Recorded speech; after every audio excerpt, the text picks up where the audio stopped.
মালয়েশিয়ার Georgetown Penang স্ট্রিটে রাস্তার পাশে তাঁবুটা নিয়ে এক বৃদ্ধ সেমাইয়ের মতো দেখতে এক ধরনের খাবার তৈরি করে। তিনি দীর্ঘ ২৫ বছর ধরে এই খাবারটা ঠিক একই জায়গায় বিক্রি করে আসছেন। প্রতিদিন সকাল ৮টা থেকে সন্ধ্যা ৮টা পর্যন্ত এই বৃদ্ধ খাবার বিক্রি করেই প্রায় ২,০০০ মালয়েশিয়ান রিঙ্গিত আয় করে, যা বাংলা টাকায় করলে দাঁড়ায় ৫৫,০০০ টাকারও বেশি। তাই আপনাদেরকে বলি, ব্যবসা করুন, হোক সেটা ছোট কিংবা বড়, ব্যবসা আপনাকে অনেক দূর নিয়ে যেতে পারে। তাহলে চলুন দেখে নেওয়া যাক নারকেল এবং গুড় দিয়ে এই পিঠাগুলো কিভাবে তৈরি করা হয় সেই পদ্ধতি। এটা একটি ভাসমান স্ট্রিট ফুডের স্টল, তাই প্রতিদিন এভাবেই তাঁবুটা নিয়ে দোকানটা তৈরি করা হয়। এই বৃদ্ধের নিত্যদিনের কাজ হচ্ছে গাড়িতে করে খাবারের উপকরণগুলো নিয়ে সকালবেলা দোকানটা বসায়, তারপর সারাদিন খাবার বিক্রি করে। খাবার বিক্রি করা হয়ে গেলে সন্ধ্যায় আবার সবকিছু গুটিয়ে বাসায় ফেরত নিয়ে যায়।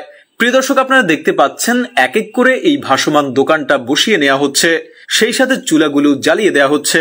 এই খাবারটা তৈরি করতে গেলে এই ডালাগুলোর প্রয়োজন পড়বে, তাই এগুলোর উপরে হালকা তেল দিয়ে প্রলেপ দেওয়া হচ্ছে।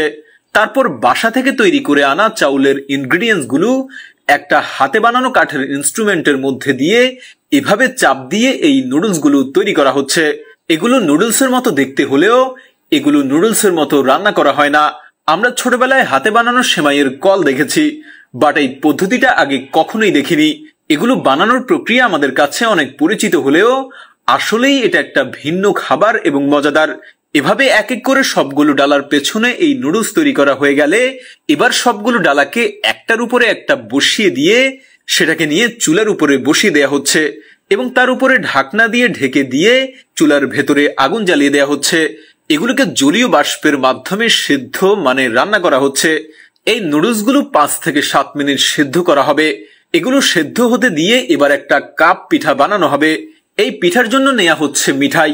প্রিয় দর্শক, আপনারা দেখতে পাচ্ছেন এবার যে কাপগুলো নেওয়া হয়েছে এগুলোর মধ্যে পিঠা বানানো হবে। এই পিঠা একেবারেই আমাদের ভাপা পিঠার মতো, তবে এর আকার আকৃতি একটু ভিন্ন। এই কাপগুলোর ভেতরে প্রথমে চাউলের গুঁড়ো, তারপর দিয়ে দেয়া হচ্ছে একটু গুড়, তারপর আবার চাউলের গুঁড়ো দিয়ে এগুলো ভরিয়ে নেওয়া হচ্ছে। এক এক করে সবগুলো কাপ ভরাট হয়ে গেলে এবার এই কাপগুলো চুলার উপরে থাকা ডাইসগুলোর মধ্যে বসিয়ে দেওয়া হচ্ছে। প্রত্যেকটা কাপের নিচ দিয়ে ছিদ্র করা, তাই এই জলীয় বাষ্পটা কাপের ভেতরে ঢুকে খাবারটাকে ভালোভাবে সেদ্ধ করে ফেলে। এগুলো ৭ থেকে ৮ মিনিট সেদ্ধ করার পর ব্যাস তৈরি হয়ে গেল পিঠাগুলো। এই গরম গরম পিঠাগুলোকে একটা পাত্রে দিয়ে ঢেকে দেয়া হচ্ছে যেন এগুলো গরম থাকে। প্রিয় দর্শক, এদিকে দেখতে পাচ্ছেন নুডলসগুলোও সেদ্ধ হয়ে গেছে, এবার সেগুলোকে নামিয়ে ফেলার পালা।